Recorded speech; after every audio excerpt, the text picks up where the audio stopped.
Namaste. Today we are going to talk about the significance of lotus flower. Lotus is a beautiful flower. It has got several names. Kamalam, Tamare, Ambujam, Aravindam, Pankajam, Padmam, etc. Very important aspect. Normally, where do lotuses grow?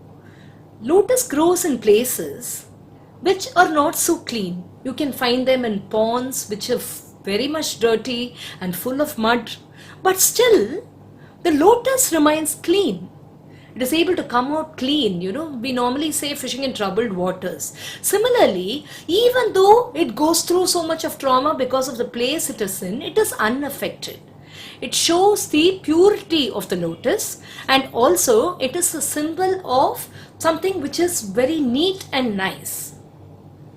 And it shows the courage of the lotus because it springs up from very marshy areas, but it is not affected by that. Similarly, we have people like Vibhishana, we have people like Trishadai, we have examples of Akrurar and others like Prahlad and also Bali Chakravarti, who were all belonging to the Ashura community and who were not having friendship with people who were like-minded, but still they managed to come out with divine thoughts and proper thought process. It was possible only because of their courage and commitment. Another important aspect, Lord Krishna in his Bhagavad Gita in Sannyasa Yoga, chapter 5, shloka 10, talks about the greatness of the lotus leaf. All that he says is he talks about detachment. All of us are doing lot of actions every day. We have to do our actions and karma with lot of love and dedication. But at the same time, God says, Lord Krishna says, we should not have the feeling that we are doing it. The feeling of doership should go and we should attribute it to God. Only then we will not have any problems or any demerits attached to it. He is talking about detachment, which is similar to water droplets on a lotus leaf. It is normally not attached, it is just on the top. This has been explained by my father, Sri Kothamangalam Vishwanathan, in his Bhagavad Gita translation.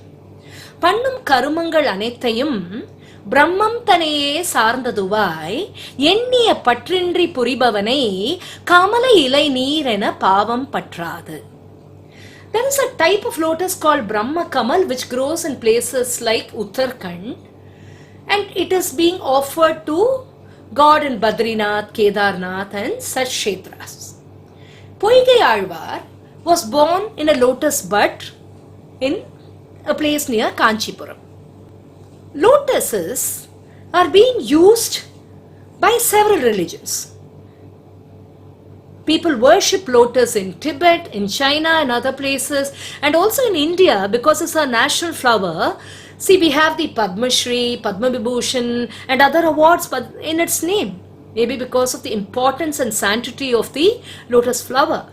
Lotus is also used in yogic science. You have this something called Kundalini Shakti, which is basically, the vision and the kind of powers a person is able to develop. There is 1,000-petal lotus, out of which even if 100 petals are opened up, it shows that we have lot of Shakti. Rishis and people like Swami Vivekananda were able to open up 100 of the lotus petals of their soul, which really helped them get lot of powers. Anithulagum Thulum Aravinda Lochanar says, Nammalvar, the God who is being praised by the entire world, has got beautiful lotus-like eyes, says Nammalvar. We have this Brahma called Padmabhu.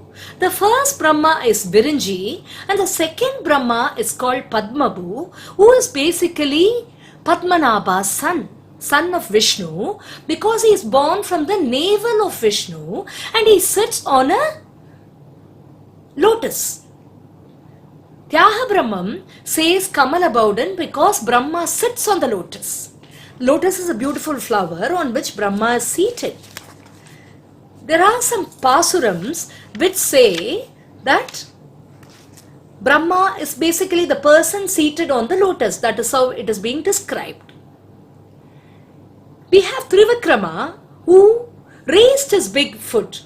Once he raised his foot, there is a comparison to a lotus flower which springs up beautifully from the dirt as soon as it sees sunlight. Just like the way it blooms out, God's foot came out because it is such a big, huge thing it was, right? Huge feet of the Lord, Trivikrama. So that is the comparison. Gajendra, the elephant, which suffered for a very long time in pain and agony, as soon as it saw Lord Vishnu, there was a lotus pond nearby from which it took a lotus flower and gave it to the Lord. It shows the sincerity and devotion of Gajendra. Despite the fact that he was suffering and he was in troubled waters, literally in troubled waters because of the clutches of the crocodile, he was ready to show his devotion to God because he had his lotus feet etched in the unfathomable depths of his heart. There is a song of Bharati Tirtha Swamigal, Garuda Gamana Tava, in which he says, "O God, please plant your lotus feet in my heart." It is a beautiful song, rhythmic song.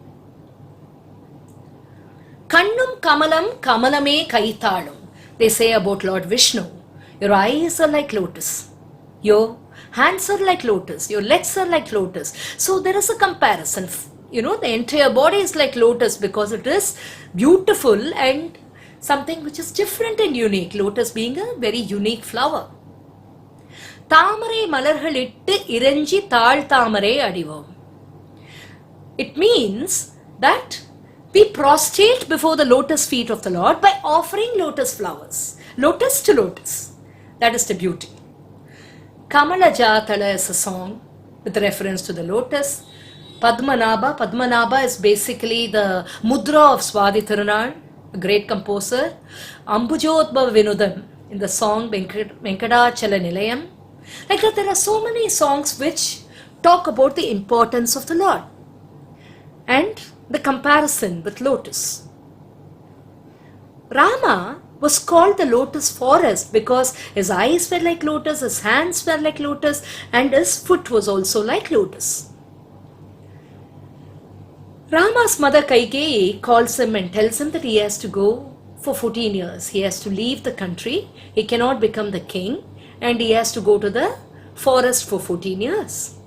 Rama was least perturbed. It shows his equanimity and poise. Come what may, he is least bothered. Kambar compares him with a lotus which has just bloomed. A fresh lotus.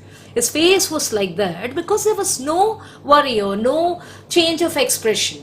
When he was told he was supposed to become the king, he was quite calm.